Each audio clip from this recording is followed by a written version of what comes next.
Thank you for being here. I have some good news for you. More people are going to make more money in the next few years than have been made in all of human history. In the year 1900, there were 5,000 millionaires in America. In the year 2000, there were 5 million millionaires. That's an increase of 1,000 times. Now, there was a leveling off in 2001, 2002. In the last 2 years, the number of millionaires has jumped 33%. It's jumped to 8.2 million millionaires in America, and virtually all of them are self-made, which means they started without a pot to you-know-what in or a window to throw it out of. And they've made it in one generation. When we look at the wealthiest people in America today, Warren Buffett, Michael Dell, of course, Bill Gates, Paul Allen, and the Walton family, all first-generation multi-billionaires.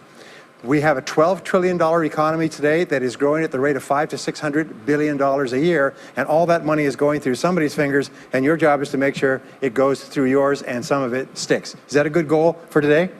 And my job is to show you how to do it. The good news is that all the answers have been found. Self-made millionaires have been studied exhaustively. They've been analyzed. They've been interviewed by the hundreds of thousands and millions. And what we know is exactly who they are and what they do and how they think and how they tick and the decisions they make and the things that they do and they don't do. And the wonderful thing is this: if you do what other successful people do, you eventually get the same result that they do. Now, some people say, well, I started off without any money and I don't have any money now. Well, join the crowd. Nobody's got any money. Most people are broke up into their 40s and 50s. So if you're broke today, you're just one of the gang. The only question is, do you stay there? And the answer is no. Now, when I started off in this many years ago, I came from very poor beginnings. I did not graduate from high school. I finished in the half of the class that makes the top half possible. When I left school, I dropped out of high school. I could only get laboring jobs. I was told, by the way, if you don't get a good education, you won't do well in life. Don't get good grades, you won't get a good job. Don't go to college, you won't do well, and so on. And I believed that for a long time until I found there's hundreds of thousands, millions of people who dropped out of high school who went on to become millionaires and billionaires as well. The reason I say that to you, by the way, is don't let it hold you back. Don't let any experience that you've ever had in your life act as a brake on your potential, because there's hundreds of thousands of people who've had it worse than you could ever dream of who've gone on to accomplish wonderful things. So, I worked at laboring jobs for several years. I worked in construction. I worked on farms and ranches. I worked in factories putting nuts on bolts hour after hour. And one day, in a state of frustration, I began asking this question: why is it that some people are more successful than others? Now, in the Bible, there's the line that says, "Seek and ye shall find, for all who seek findeth. Ask and the door will be open." So I began asking other successful people, what are you doing differently from me? And they told me, and I did it, and I got better results. I got into sales when I could no longer get a laboring job, like many of you. And in sales, I noticed that one of the guys in my company was making 10 times as much as anybody else, and he was selling the same product out of the same office at the same price to the same people under the same conditions, and he was making 10 times as much as anybody else. So I went and asked him, what are you doing differently from me? And he told me, and I did it. Now, what I discovered, which changed my life and which brought us here today, is I discovered the law of cause and effect. The law of cause and effect, sowing and reaping, action and reaction, is the great universal or iron law of the universe. What it says is that everything happens for a reason, is that there are no causeless effects, is that even if we don't know what is causing the effect, we trace it back. It's the basis of the scientific process, of all medical research, of all marketing, of all business, is if you can define an effect that you want, you can trace it back and find somebody who at one time did not have that effect, and then find out what they did, and then do the same things, and you eventually get the same results. We say that success is not an accident. Failure is not an accident. Success leaves tracks. So if you just follow the tracks of other successful people, no matter where you're starting from, you eventually get to the same place that they get. Well, this was a shocker for me, because, and I learned later in psychology, by the way, that one of the two most important things we need to have to be happy and healthy is a sense of control, a feeling that we are in control of our lives, that things are happening for a reason, and a sense of coherence, a feeling that things fit together. Well, when I realized the law of cause and effect explained everything, I got, wow. So in sales, I went to the top of my sales force. I read and I learned, attended courses, and especially I applied what I learned. And then when I got into sales management, I again read the books and took the courses and asked for advice. And when I got into real estate and importation and development and manufacturing and distribution and a whole series of businesses over the years, the first thing I did is I asked, how does it work? How do people succeed in this field? And then I buried myself and immersed myself. I spent hours and hours and hours studying, and then I did what the most successful people did. Interesting point. We say that nature is neutral. In other words, nature doesn't care who you are. It doesn't care if you're tall or short or male or female or black or white, educated or uneducated. Nature doesn't care. All that nature cares is that you do what successful people do. It's like making a recipe. Nature doesn't care if you follow a recipe. If you follow the recipe exactly, you get the dish. Nature doesn't care who's doing it. And that's the wonderful thing about our society. It's basically like justice. It's blind, is nature doesn't care. In fact, there are a lot of people who are not as smart and not as talented as you who are doing vastly better than you, not because they're better, but because they're just following proven success methods. There's nothing that will make you madder than to see somebody who's dumber than you, who's making more money than you, right? Have you had that experience? So what we do is we use proven success methods. We just find out what they are, and we do them over and over again. Quick point, nothing works the first time, okay? Please understand that. Nothing works the first time. What is the average number of times that a person tries with a new goal before they give up? Can you guess? Well, the average is less than 1, because most people give up before they try even once. They say, that's a great goal. I'd love to be financially independent. And then they give up. They don't even try. They say, but I couldn't because of this and because of that and so on. And then they move away to a wonderful place called Someday I'll. You ever heard of Someday I'll? Someday I'll start saving money. Someday I'll get out of debt. Someday I'll lose weight. Someday I'll start a business. Someday I'll get serious about my finances. And most people live on Someday I'll. Your job and my job is to vote yourself off the island, right? And we start taking control of our lives. Well, about some years ago, I was called by a major businessman, and he asked me if I would do a talk for his 800 entrepreneurs that own separate franchises within his organization on how to become a self-made millionaire. And I said, sure. When you're a young speaker, you agree to speak on any subject. Sure, I'll speak on that subject. Now, I was just like most people. When I was young, I wanted to be a millionaire by the time I was 30. And when I hit 30, I put it off to 35. And as I got to 35, you put it off to 40, and then you kind of just don't look at it anymore. You forget about it and feel the deck is stacked against you. Well, I was about 38, 39 when he called me up and asked me. I said, sure, no problem. And I said, now, what do I know about self-made millionaires? And this is a shocker. I didn't know anything. Oh, I knew that they had more than $1 million, but that's a real basic piece of knowledge, you know. So I started thinking, what do I know about them? So I began to study them. And that's when I found out that they've been studied so thoroughly, is we know everything there is to know about them. They are a source of incredible fascination. And there's 50 years of research. So I began to read the studies and find out where they came from and what they did and how they thought and where they started and the decisions they made and the kind of people they were. One of the things that I learned, by the way, is that becoming a self-made millionaire is not the important thing. What is really important is the person you have to become a self-made millionaire. You have to become a totally different human being. One of my friends says that in order to achieve something you've never achieved before, you have to become someone you've never been before. And it's a really important insight, is the qualities that you need to develop, qualities on the inside to become a self-made millionaire, are incredible qualities that make you a vastly better person.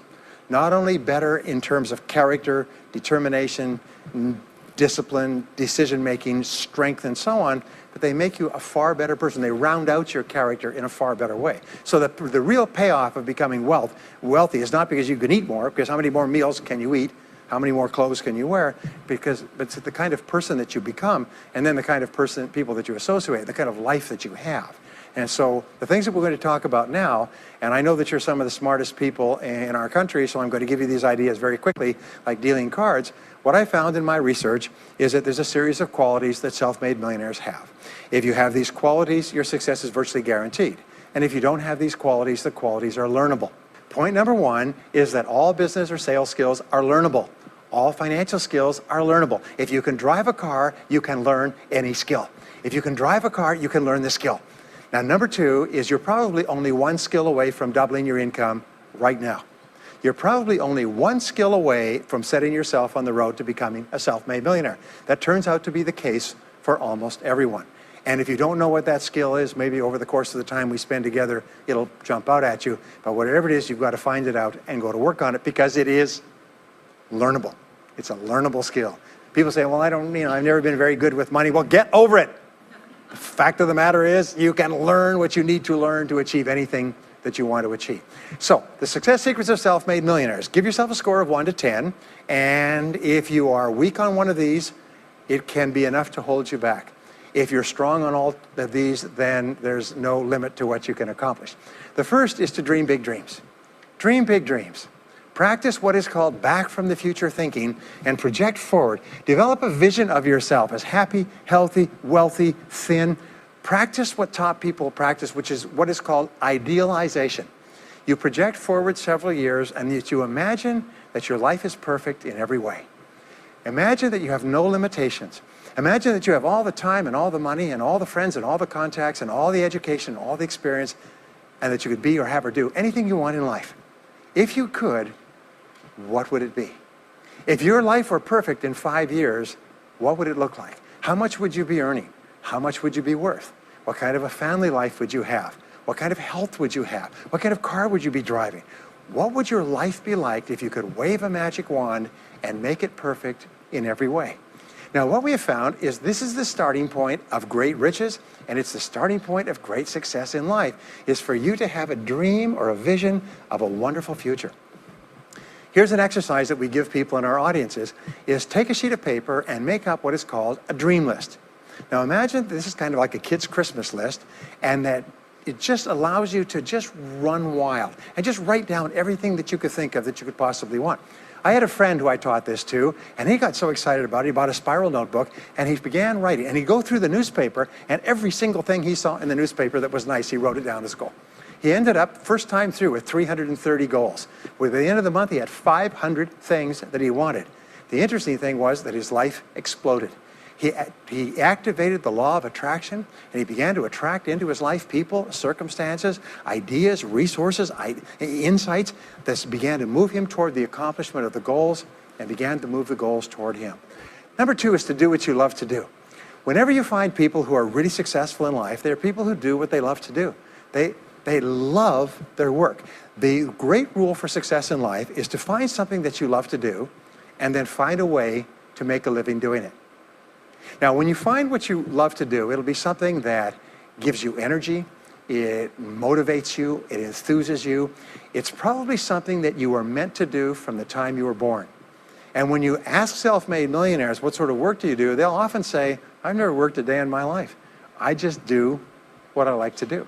I had a graduate in my course once who came up to me and said, you know, that's interesting. He said, when I was a little boy, I loved to study airplanes. He said, I got airplane books, and I had airplane models, and I had toy planes, and then I got into competitions with remote-controlled planes.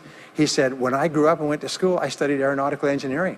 He said, today, he said, I'm 35. He said, I own 3 companies. One builds small aircraft. Another one repairs and services small aircraft. Another one is in leasing and chartering small aircraft. He said, I've never worked a day in my life. He said, I've just played with planes since the time I was a kid. So one of the things that you can do is go back to the time when you were young, as a child between the ages of 7 and 14, before you discovered boys or girls, and what is it that you really love to do? And you'll often find that within that is something you're supposed to do as an adult. Number 3 is commit to excellence. Now this is really, really important, and I had a hard time with this as a young man because I was never good at anything. I was never picked for any team, and if I was picked, I was the first person cut. I got lousy grades in every class. I got fired from multiple jobs. I even got fired from a job pumping gas once. Can you imagine that? Being fired for pumping gas because you're no good. They came out and said, you're no good at pumping gas. How can you be no good? Little old ladies can pump gas, and here I was no good at pumping gas. Anyway, so I got fired. I went from job to job, and then I discovered that all people who are successful are excellent at what they do. You know the old question they asked Willie Sutton, the bank robber, why do you rob banks? He said, well, that's where the money is. Well, being in the top 10% is where the money is. So what you have to do is you have to pay any price and make any sacrifice to get into the top 10% in your field. Now here's the good news. If you're doing what you love to do, you will want to be in the top 10% in your field. If you don't want to be excellent at what you're doing, it means you're in the wrong field. It just means that you're marking time, you're treading water. And there's a lot of people who are in their field and they do their job and they go home at night and don't think about their work and so on. And this kind of an attitude means that you have no future. You have a very shaky present. That crackling sound you hear is the ice breaking under your feet, okay? And you have no future, because if you're not doing what you love to do and throwing your whole heart into it, you're just marking time. But everybody is designed so that there is something that you love to do that you can do well. And the fact that you love it means that you probably have the ability to excel at it. So make this decision to get into the top 10%. And let me tell you what changed my life. Here I was struggling in my late 20s, and I learned this. It was a breakthrough thought. Is that everybody's in the top 10% started in the bottom 10%. Everybody who's doing well was once doing poorly. Everybody who is at the top of your field today was once not even in your field at all and didn't even know it existed. What that means is that if you're willing to pay the price and work hard and make the sacrifices, you can get into the top 10%. Now, how long does it take? It doesn't take a week or a month. Most people are really impatient. And to achieve mastery in your field takes 5 to 7 years. People say 5 to 7 years. Geez, I'll be 5 to 7 years older before I start enjoying the big rewards. Well, how much older will you be in 5 to 7 years anyway? Now, here's an important point. Are you ready? The time is going to pass anyway. The time is going to pass. 5 to 7 years from now, 5 to 7 years will have passed. The only question is, are you going to be at the top of your field, or are you still going to be down there with the mediocre 80%? And the wonderful thing is this: is nobody's better than you, and nobody's smarter than you. If anybody else is at the top of their field, it means that you can be at the top of your field. Just go to them and find out how they got there, because they started at the bottom. Now, it may take longer for some people and less for others, but everybody who puts one foot in front of the other and keeps moving eventually gets there. And that's where all the rewards are. And not only that, that's where all the joy in life is. When you're really good at what you do, you feel wonderful about yourself. You're respected and esteemed by everybody around you. You can write your own ticket. You can open any door when you're good at what you do, because you get up in the morning and you know you're good. And that is more important than the rewards that go with it. The next key is to develop your unique talents and abilities. Every single person is designed from infancy with special talents and abilities that, if you develop them to their height, can enable you to accomplish anything you want in life. Everyone is genetically structured to be able to do something superbly, to do something they enjoy, to do it well, and to get great satisfaction from it. Peter Drucker often asks the question, what are you good at? What are you good at today? What should you be good at? What could you be good at? What will you be good at? And so one of the questions that we ask is, looking back in your life, what has been most responsible for your success up to now? What has been most responsible in the past? What is it that you have done that has gotten you the best results? Because as we said before, success leaves tracks. And if you look back into your past, you'll often find indicators that guide you to your future. Do you remember that fellow that won $300 million in the lottery? He was a high school physics teacher. And they asked him what he's going to do with it. He said he's going to take a week off and then get back to work, because he doesn't want to give up his job teaching high school physics, because he loves his work so much. That is a person who's in the right place for him. And now he can just drive to it in a nicer car. Anyway, now the next key to becoming a self-made millionaire is to see yourself as self-employed. What we found is the top 3% of adults in our society see themselves as self-employed. They see themselves as in charge of their own lives. When I started off my career as a young man, I was 21 years old, working as a construction laborer, living in a one-bedroom apartment, broke, taking buses 2 hours every morning to get to work, and buses 2 hours to get back. I still remember that, and I still remember a light going off one evening. I was sitting there in my little apartment, in my little kitchen alcove, and I suddenly realized that I was responsible, that I was in charge of my own life, that no one was coming to the rescue. And it was one of the great turning points in my life. So what you find is that all exceptional people are highly responsible people. They look upon themselves as self-employed. Sometimes I'll ask an audience, I'll say, how many people here are self-employed? And some people will raise their hand and some won't. I'll say, now what's the true answer to this question? And the true answer is that everyone is self-employed. The biggest mistake you could ever make is to ever think you work for anyone else but yourself. Even if someone else signs your paycheck for you all your life, the most valuable people in any organization are the people who treat the company as though it belongs to them. They see everything that happens as affecting them personally. They're not the 9-to-5ers, the no-hopers that say, well, I go to work, when I'm not at work, I don't think about my work. These people, somebody has told them that's a clever way to think. It's the way losers think.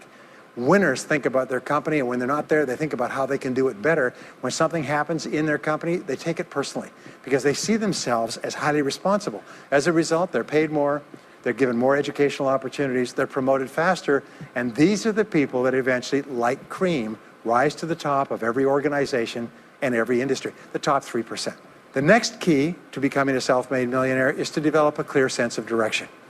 Developing a clear sense of direction means that you need to become intensely goal-oriented. We find that all successful people are goal-oriented. There's an old saying, you can't hit a target that you can't see. You've got to know what you want in every area of your life. Some years ago, I worked with the Hunt Oil Company in Texas. The Hunt Oil Company was founded by H.L. Hunt, who became the wealthiest, self-made, multi-billionaire in the world. At his peak, he owned 200 companies and had a royalty income of $3 million a day. Most phenomenal man, by the way. And he was interviewed by a friend of mine on television before he died in the early 70s. And he was asked, what are the secrets to success? He said, the keys to success have only been two through all my life, and I will tell you what they are. He said, number one, he said, decide exactly what it is you want and write it down and make a plan to achieve it. And number two is determine the price you're going to have to pay to get it and then resolve to pay that price. Now, where the law of sowing and reaping cause and effect, I learned an additional point to that. I learned that your current life today is the result of the price you've sown up to now. Is whatever you've put in, you get out. So whatever you're getting out today is a result of what you've put in. If you don't like what you're getting out, what you have to do is you have to put in something different. What I found is this, is that life is always just in the long run. So therefore, life says this, is there's a price you have to pay, and there's two qualities. First of all, you have to pay the price in full for your success of study, preparation, hard work, and so on. And second of all, you have to pay the price in advance. You don't get it afterwards. The way the world works is first you put in what you need to put in, and then you get out the rewards. So you have to ask yourself, what is the price that you have to pay to achieve the success that you desire? And you have to write it down and make a plan and work on it every day. Now let me give you a quick exercise, which is my only take-home or homework exercise for our time together. I want you to take a piece of paper like this and write down 10 goals that you'd like to accomplish in the next 12 months. Write the word goals and today's date at the top of the page. Write down 10 goals you'd like to accomplish, and then ask yourself this great question. If you could only accomplish one goal on this list, but you could accomplish it within 24 hours, which one goal would have the greatest positive impact on your life? Now this is a great question because it'll usually jump out at you. You say, that's the one. If I had this, that would have more of an impact on my life than anything else. Sometimes it's a financial goal, sometimes it's a health goal, sometimes it's a relationship goal. But whatever it is, put a circle around that goal and then turn the page over and write it at the top of the page. Set a deadline on the goal, make a list of everything that you could think of to do to achieve the goal, and then begin working on your list. And here's the kicker, do something every day. Do something every day that moves you one step forward towards your major goal. My promise to you that this exercise, selecting your most important goal, making a plan, and working on it every day, will change your life in ways that you cannot imagine. They say that people begin to become great when they determine their major definite purpose, their number one goal, and work on it every day. It is the secret to becoming a self-made millionaire. It's the secret to great success in life. My promise to you is a week, a month, a year from now, you'll look back and you'll be absolutely staggered at the difference it makes. I was giving a seminar not long ago, and a gentleman came up to me. He said, you know that goal-setting exercise? It changed my life 10 years ago. He said, I was broke, I was divorced. He says, I was an alcoholic, and somebody dragged me to one of your seminars. He said, and I did that exercise and I picked my major goal. He said, it changed my life. I said, in what way? He said, today, he said, I'm worth $40 million. I said, wow. He said, yes, and I owe it to that lesson. Next is refuse to consider the possibility of failure. It's the most amazing darn thing is that the fear of failure is the greatest single obstacle to success in adult life. And it's not failure itself, because each one of you is a professional failure. Each one of you has failed over and over and over again. Isn't that true? All of us fail. All human beings fail over and over. 9 out of 10 things that we try don't work out the way we expected. We have failures in relationships and in jobs and in careers and investments and everything. It's not the failure that holds you back. The failure makes you smarter. We say that it is the fear of failure, not failure, that holds you back. And the way that you overcome failure is you never consider the possibility of failure. The rule is this, is there's no such thing as failure, there's only feedback. Is when you try something that doesn't work, you get feedback, not failure. And recognize that most things you try aren't going to work the first few times. So what you do is you say, oh, that's an interesting bit of feedback. And you pick yourself up and you move forward and you have more feedback and you move forward. To become a self-made millionaire, you're going to fail over and over again, year after year after year. But your brain has a cybernetic mechanism, which means that every time you try something, you get feedback, which makes you smarter. And when you try something else, you get feedback, which makes you smarter. And eventually, you reach the point where you're too smart and you stop making mistakes. You start to do more and more things right and fewer things wrong. But you can't get there unless you have experienced the failures. Henry Ford once said that failure is merely an opportunity to more intelligently begin again. Now, let me pass on one great rule to you, which has been discovered in interviewing self-made millionaires. Self-made millionaires look into every failure for something good. They say there's got to be something good in this that I can benefit from, and surprise, surprise, they always find it. Second is, self-made millionaires always seek the valuable lesson in every setback or obstacle or temporary failure, and they always find the lesson. Now, what do failures do? Failures whine and cry and think about what they've lost and blame their problems on someone else. Successful people say, what can I learn from this that will make me smarter next time? And my promise to you, those who seek find, is that if you go looking for a valuable lesson in the biggest problem that you're facing today, you'll always find the lesson. Here's another possibility. Your biggest problem today could be the biggest gift that you have ever received, because it may contain within it the lesson that will make you successful. If you stop thinking about what happened and who's to blame, and you start looking for the gift within your problem, sometimes it can transform your life. The next key is to dedicate yourself to lifelong learning. Now, what takes you from rags to riches is personal development, personal and professional development. In the 21st century, as Peter Drucker says, knowledge and skill are the keys to the 21st century.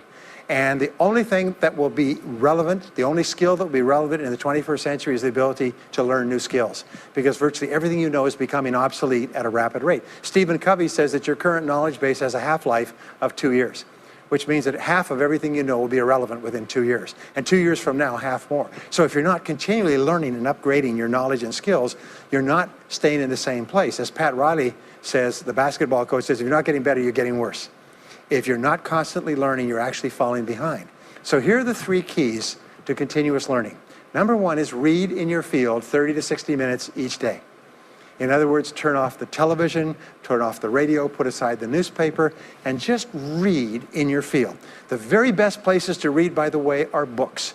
Read books, the best-selling books written by the most successful people in your field, because books contain a wealth of riches that can enable you to function at a far higher level, to get much better results than you could before. So read 30 to 60 minutes a day. I've had people tell me, countless people over the years, that reading an hour a day has doubled and tripled their income within a year. The second thing you do is take every course that you possibly can.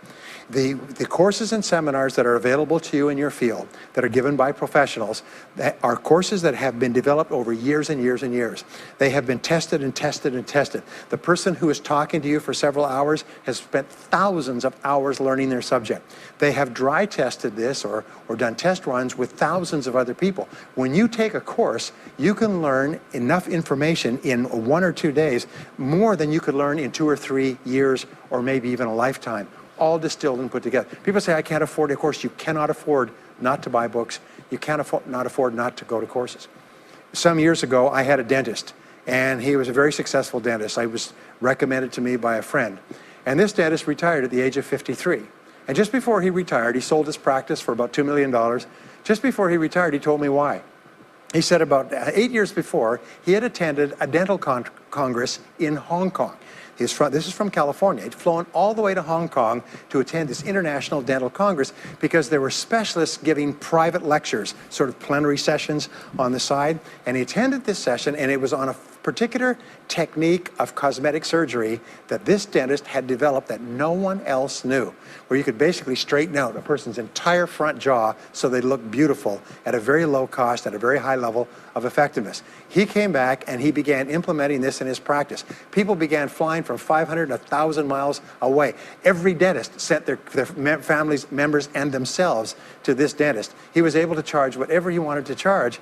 He said 8 years later, he retired as a self-made millionaire at the age of 53 to enjoy his money for the rest of his life from what he learned from one session at one convention at one course. Now, that is a true story, and maybe it's an exception, but you can never tell where the information is going to come from. The third way that you can upgrade your skills is listen to audio programs in your car. The average driver drives 500 to 1,000 hours a year, 25 to 50,000 miles. If you listen to audio programs in your car, according to the University of Southern California, you will get the equivalent of almost full-time university attendance just listening to learning material as you drive around. It can totally and profoundly change your life. Very, very important. Here's an interesting point. The more you commit yourself to becoming the best person you can be, the more you like yourself and respect yourself. The more energy you have, the bigger goals you set for yourself, the more you persist. When you invest in yourself and you read and learn and upgrade your skills, you're telling yourself, wow, I am a person with a great future, and it's up to me to maximize my potential. And your self-esteem goes up, your self-respect goes up, your sense of personal pride goes up, and you started to get promoted more and paid more in every part of your life. Well, the next is to develop a workaholic mentality. In our society today, you hear all these people talking about take it easy, have balance in your life, relax, lean back, have fun at work, happy, get along with your coworkers. This is loser talk. Loser, loser, loser. Now, there's a time in your life when you can back off, all right? You can take it easy. But that's when you've made it, not before you've made it. Because before you've made it, you're in a competition with hundreds of thousands of millions of other people, like at the Olympics, who also want to make it. And in order for you to win, you are going to have to work harder and work better and work smarter than they do. So the rule is to develop a workaholic mentality. What does this mean? It means that you start a little earlier, you work a little harder, and you stay a little later. Use what I call the 40-plus formula. The 40-plus formula says that working 40 hours a week gets you survival, and that's all. You work 40 hours a week, you survive. You make no progress. You don't go ahead. You just barely hang on. Every hour that you invest in your work or yourself over 40 is an investment in your future. So you can tell what your future is going to be with unerring accuracy by looking at how many hours over 40 you put in. Now, how many hours does the average self-made millionaire in America work until he passes the $1 million mark? 59. Some of them work 70, 80, 90. The average is 59 hours. How much does the average top executive work? 59 hours. So that's rule number one, is the hours you put in over 40. If people say, well, my office is locked and I can't get in more than 40 hours a week, then good. Then spend the rest of the time investing in yourself, getting better at your work when you do it. Now, here's my second principle, and this principle changes your life. It is this, is work all the time you work. When you work, work, don't play. Fully 50% of working time today is wasted. And it's wasted in idle conversation, personal business, family phone calls, surfing the internet, reading the newspaper, drinking coffee, long lunchtimes, coming in late and leaving early. And then the other 50%, you're scrambling because now you're behind because you wasted so much time fooling around. Now you start to work, and you don't work on high priority tasks. You try to get rid of all the little stuff. So what happens is the big tasks begin to build up like an avalanche overhang, and they cause enormous stress. And you go home at night and you're thinking about this job, I've got to get this project finished, but I can't discipline myself to stop talking to my coworkers. Every time one of them comes in, like automatic, like a conditioned response, it's blah, blah time. Chatter, chatter, chatter, chatter, chatter, chatter, chatter, chatter. No, what you have to do is work all the time you work. If someone comes in and says, hey, you've got a minute to talk, you say, yes, but not now. Why don't we talk after work? Meanwhile, I've got to get back to work. I'll tell you what, why don't you go down the hall and ruin his career? But don't stand here and ruin mine. It's really important. There's a great story of a little girl goes to her mother and says, Mommy, why is it Daddy always brings his briefcase home and he works in the evenings and he works on the weekends and he doesn't spend any time with the family? And she says, well, honey, you have to understand, Daddy can't get all his work done at work, so he has to bring it home. She said, why don't they put him in a slower class? Next key is to get around the right people. This is a key for becoming a self-made millionaire, is get around the right people. Dr. David McClellan at Harvard did studies for 25 years looking into why it is that some people succeeded greatly in life. What he found was as much as 99% of your success in life is going to be determined by what he called your reference group. Your reference group are the people with whom you habitually associate. They're the people that you associate with at work, the people you associate with home, your church, your political party, your social circle. What he found in working with people is that changing a person's reference group totally transformed the way they think. Why? It's because we are like chameleons, and we absorb through the skin the attitudes, the opinions, the behaviors, the style of dress, the style of speech of the people with whom we associate most of the time. If you start to associate with winners most of the time, you find that they have a totally different worldview. They're positive, they're upbeat, they're focused, they're learning, they're growing, they're positive at what they're doing, and you start to become like that. We know that our relationships determine 85% of our happiness or unhappiness in life. In other words, if you have bad relationships, personal relationships, they will drag you down worse than a sea anchor. If you work for a bad boss, it'll destroy all your joy in work. If you have one negative coworker, they found that one negative person in an office can cast a blackness over the whole office because of his or her negativity. And so the most important thing you do is you choose your relationships with care and only associate with people that you like and respect and enjoy being around. Next is be prepared to climb from peak to peak.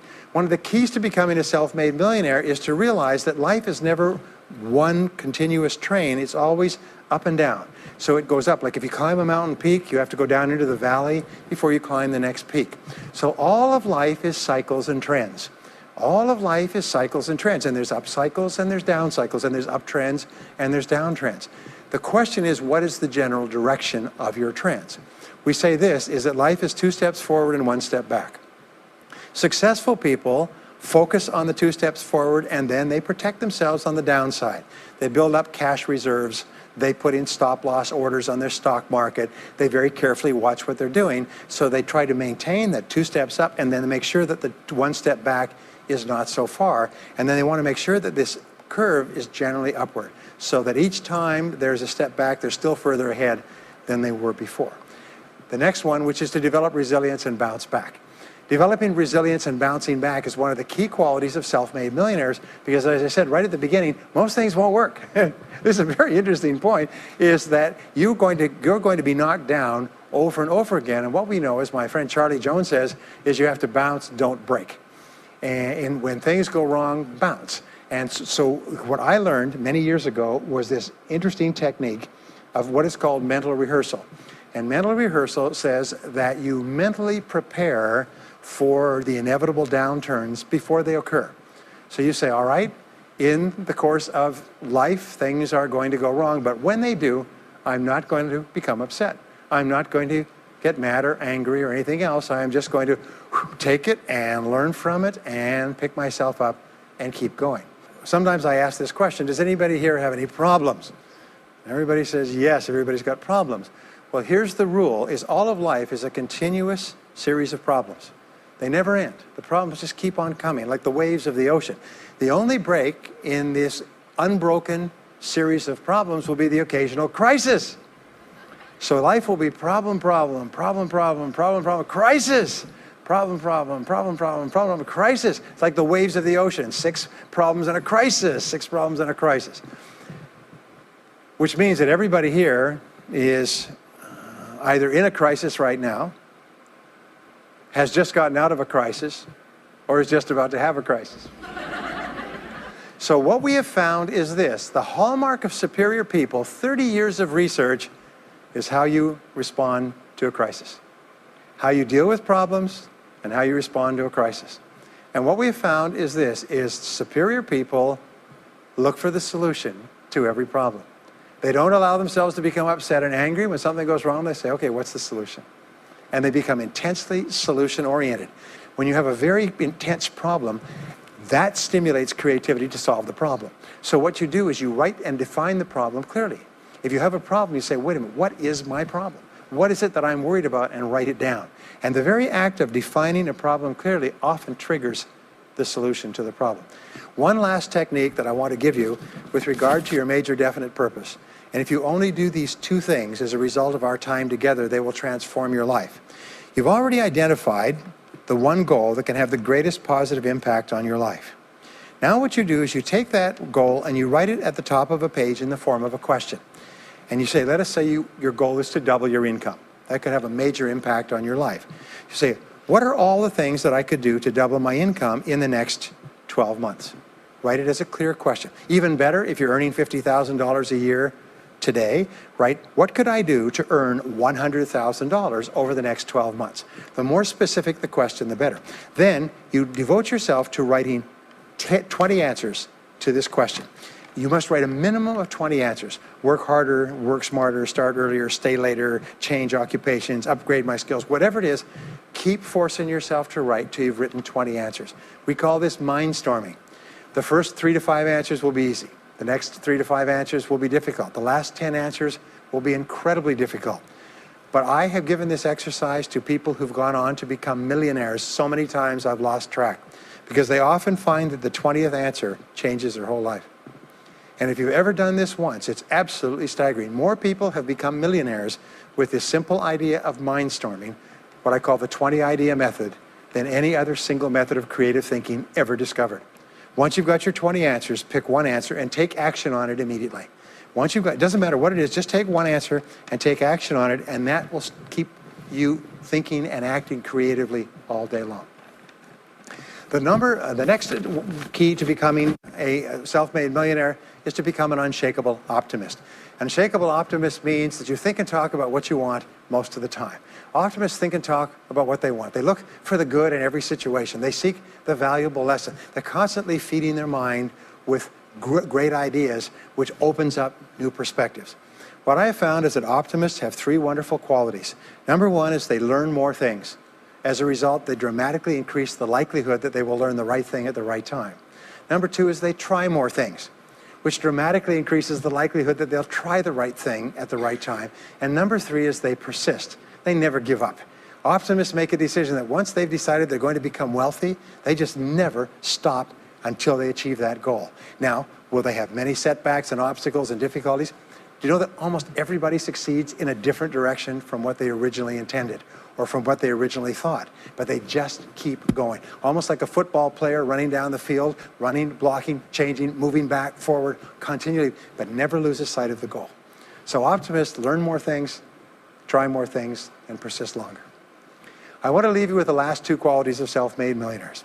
Second to the last quality is that they develop the qualities of courage and persistence. I said before, the biggest single obstacle to success is the fear of failure. The antidote to the fear of failure is the habit of courage. And what we know is that you need 2 types of courage to succeed. The first type of courage is the courage to begin. It's the courage to launch with no guarantees of success. Someone once said that if all obstacles must first be removed, nothing will ever get done.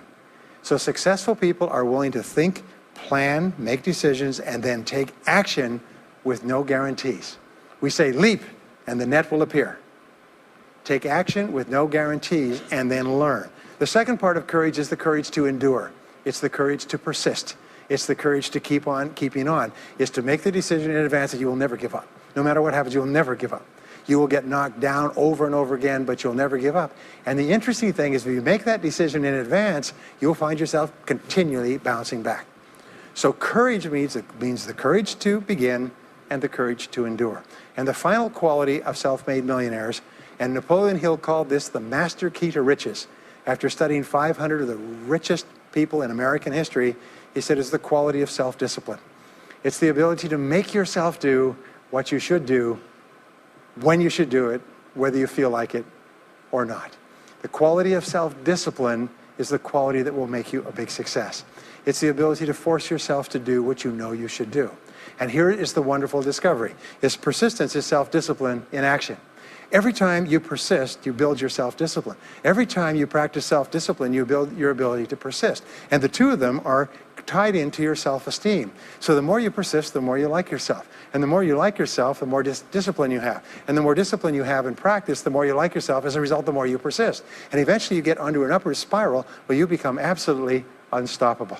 You reach the point where you know you can achieve the goal and nothing in the world can stop you. And every step that you take forward makes you stronger and stronger and stronger until finally people say, I know one thing about him, I know one thing about her. You cannot stop him or her. Once they've decided they want something, they will not stop until they get it. And when you develop that quality, there will be nothing that is impossible to you. So let me just leave you with these last points. We're living at the very best time in all of human history. More people are going to make more money in the next few years than have ever been made in all of human history. More people are going to become millionaires and are becoming millionaires today at a faster rate than we've ever thought possible. And no one is better than you and no one is smarter than you. And if you do what other self-made millionaires do, then nothing in the world can stop you from eventually getting the same results as other self-made millionaires. And I hope you do. Thank you very much.